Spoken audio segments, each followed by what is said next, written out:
ရှေးရုံကိုမန်းရင်ဘာလို့ပြောက်သွားလဲဒီเจ้าအကိုမိတ်ဆွေသိပါသလား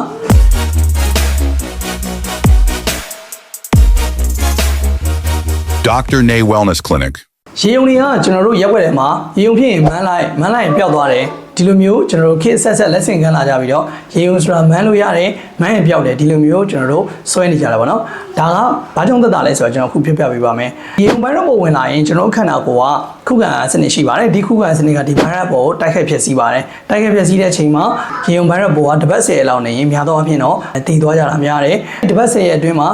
ဒီတချို့ကြောင့်လည်းတအားဆိုးရရှိတယ်တချို့ကြောင့်လည်းတအားမဆိုးဘဲနဲ့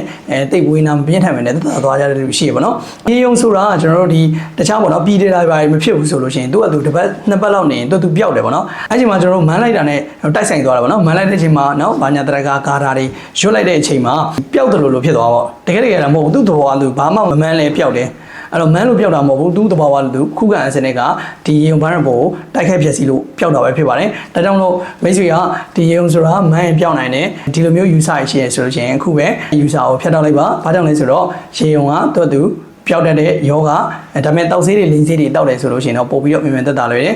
ဟုတ်ကဲ့ပါကျွန်တော်ခုပြပါတဲ့အကြောင်းအရာလေးမိတ်ဆွေတွေကျမကြီးဘူးဒရာတိုးစီရဆိုလို့ရှိရင်ကိုလိုရေးပေးတော့ပါတခြားမိတ်ဆွေသိအောင်လည်း share ပေးတော့ပါနောက်ထပ်ကျမကြီးဘူးဒရာဗီဒီယိုသိချင်တယ်ဆိုရင်တော့ဒီကောင်လေးကို follow လုပ်ထားမှွေးပါနဲ့เนาะအားလုံးကျေးဇူးတင်ပါတယ်